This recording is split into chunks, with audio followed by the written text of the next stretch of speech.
Bismillahirrahmanirrahim. Assalamualaikum warahmatullahi wabarakatuh.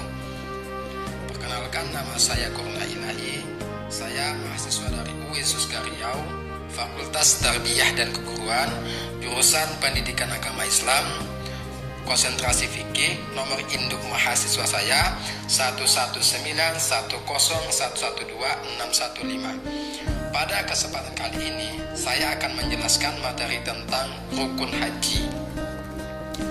Apa itu rukun haji? Rukun haji itu adalah sesuatu yang diharuskan atau dilakukan saat menunaikan ibadah haji. Nah, rukun haji itu terdiri dari 6. Yang pertama itu niat ihram, yang kedua wukuf, dan yang ketiga tawaf, yang keempat sa'i, dan yang kelima tahallul, dan yang terakhir itu tertib. Nah, rukun haji harus dilaksanakan. Apabila ada salah satu rukun yang tidak kita laksanakan, maka haji kita menjadi tidak sah atau batal. Nah, kita masuk pada penjelasan yang pertama, yaitu niat ihram.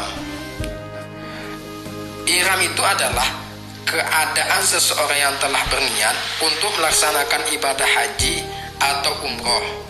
Nah, asal kata ihram itu adalah larangan. Nah, larangan seakan-akan seseorang yang sedang berihram dilarang dari beberapa hal, atau dalam ibadah lainnya disebut dengan niat. Jadi, arti ihram secara mudah dipahami adalah niat masuk ke dalam ibadah haji.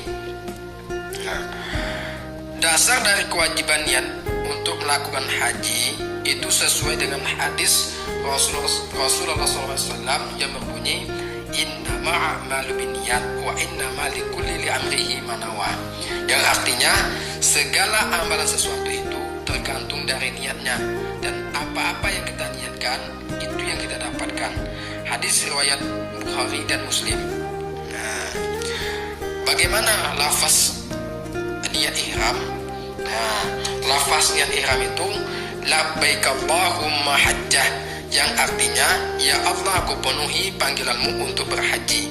Nah, lafaz ini sesuai dari hadis Rasulullah SAW dari Anas. Ia berkata, saya mendengar Rasulullah SAW berihram dengan niat umroh dan haji. Labbaika umrotan wa hajjan, aku penuhi panggilanmu untuk umroh dan haji. Hadis riwayat Muslim juz 2 halaman 915. Nah, kita lanjut ke rukun haji yang kedua, yaitu wukuf di padang Arafah. Wukuf berasal dari bahasa Arab yang merupakan bentuk masdar ghairul mim dalam wazan tusulasi mujarrad. Kata wukuf berasal dari kata waqafa yaqifu waqfan. Dalam bahasa Indonesia, kata wukuf diterjemahkan berhenti. Nah, sementara dalam istilah ibadah haji, kata wukuf bermakna berhenti di areal padang Arafah untuk berzikir, beristighfar, berdoa, dan memperbanyak pujian atas Allah Subhanahu wa Ta'ala.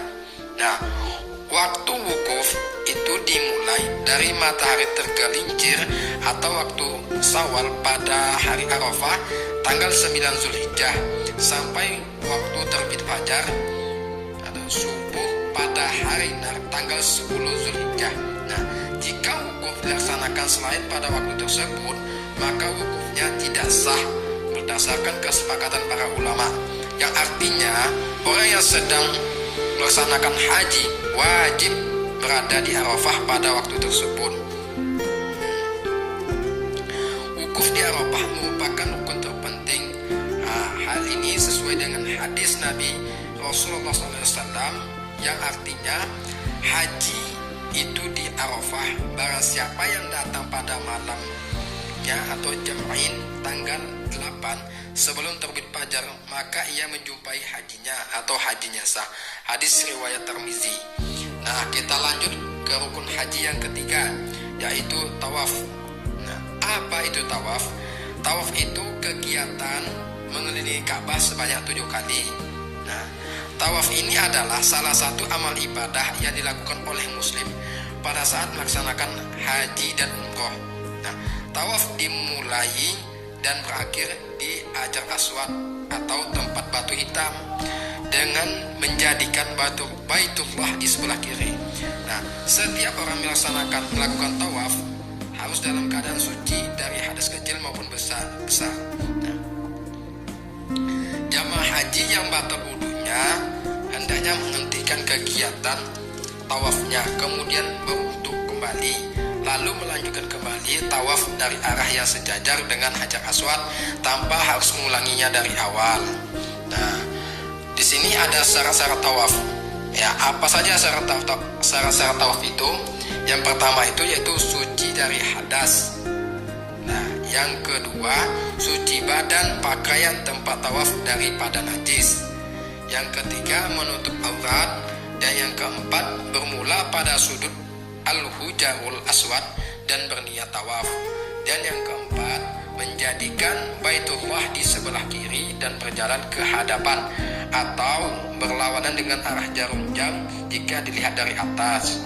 Dan yang kelima, berjalan bertujuan tawaf bukan bertujuan lain. Dan yang keenam, berjalan menuju ke depan, tidak mundur ke belakang atau jalan menyamping. Dan yang ketujuh, 7 kali keliling dengan yakin. Dan yang kedelapan, mengelilingi Ka'bah 7 kali putaran. Nah, baik, kita lanjut ke rukun haji yang keempat, yaitu sa'i. Nah, sa'i ini adalah di mana berlari-lari kecil di antara Bukit Safa dan Marwah sebanyak 7 kali yang berakhir di Bukit Marwah. Nah, perjalanan dari Bukit Safa ke Bukit Marwah dihitung 1 kali, dan juga dari Bukit Marwah ke Bukit Safa itu dihitung juga 1 kali. Nah, kedua bukit yang satu sama lainnya itu berjarak sekitar 405 meter. Nah, ketika melintasi Baitul Wa'di, yaitu kawasan yang terletak di antara Bukit Safa dan Marwah, atau saat ini ditandai dengan lampu neon berwarna hijau, para jemaah pria disunatkan untuk berlari-lari kecil, sedangkan untuk jemaah wanita berjalan cepat.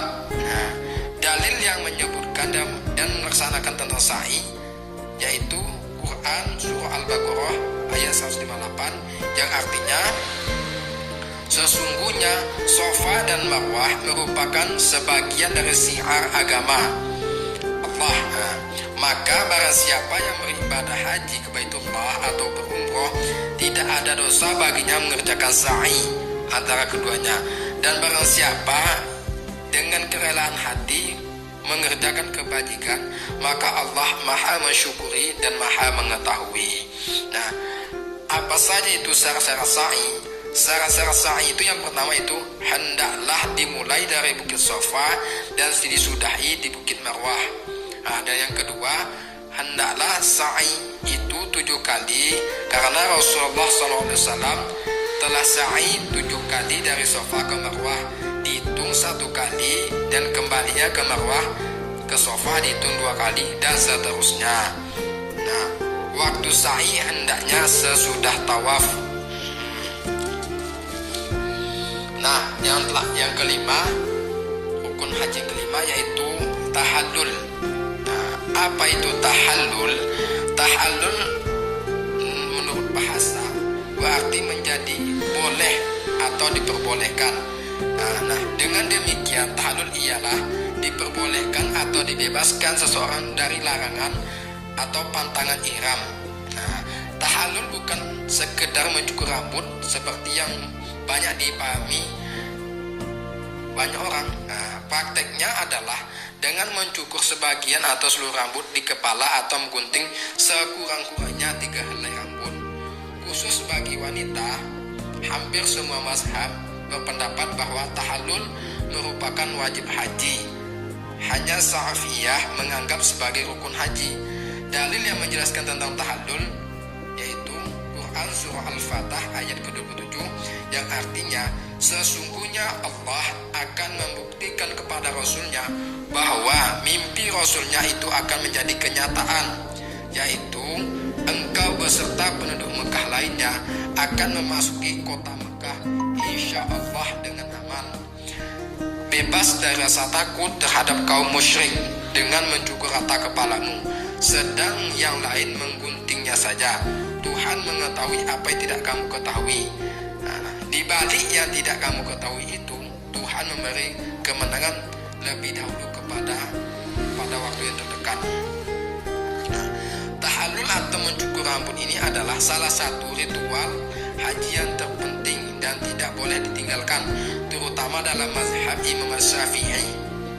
Melakukan tahallul yaitu mencukur rambut adalah simbol dari meletakkan mahkota seseorang. Artinya, orang yang tersebut menanggalkan kesombongan yang menjadi seseorang tinggi hati dari orang lain. Apa saja syarat-syarat tahallul? Syarat-syarat yang tahallul yaitu yang pertama, sekurang-kurangnya memotong atau mencukur 3 helai rambut.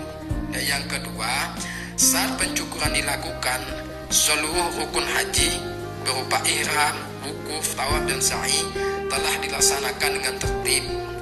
Yang ketiga, bagi yang tidak memiliki rambut, maka cukup menjalankan pisau cukur di kepalanya saja.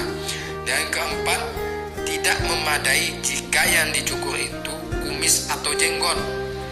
Yang kelima, ihtiyatan atau menjaga kehati-hatian. Sebaiknya yang mencukur rambut itu si muhrim atau yang halal baginya. Rukun haji yang keenam yaitu tertib.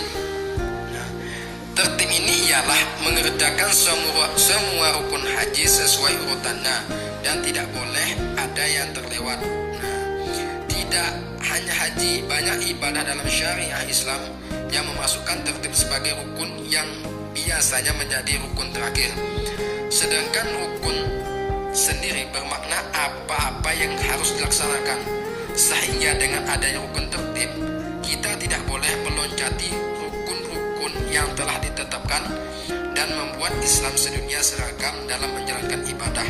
Yang artinya di sini adalah kegiatan-kegiatan rukun haji di atas dilakukan sesuai dengan urutannya. Akibat jika kita tidak melakukan rukun haji, yaitu jika meninggalkan baik disengaja atau tidak disengaja atau tidak dikerjakan salah satu rukun haji, maka hajinya tidak sah dan hajinya harus diulangi di tahun depan. Atau jika sudah mempunyai harta yang cukup untuk melakukan ibadah haji kembali. Perbedaan antara rukun dan wajib haji adalah rukun jika ditinggalkan menyebabkan hajinya tidak sah dan harus diulangi pada tahun berikutnya. Sedangkan wajib haji itu adalah apabila ditinggalkan tidak menyebabkannya hajinya batal. Hajinya tetap sah tetapi harus membayar dam atau kafarah. Baik teman-teman, hanya itu saja yang dapat saya sampaikan. Lebih dan kurang saya mohon maaf. Assalamualaikum warahmatullahi wabarakatuh. Sampai jumpa lagi pada kesempatan lainnya.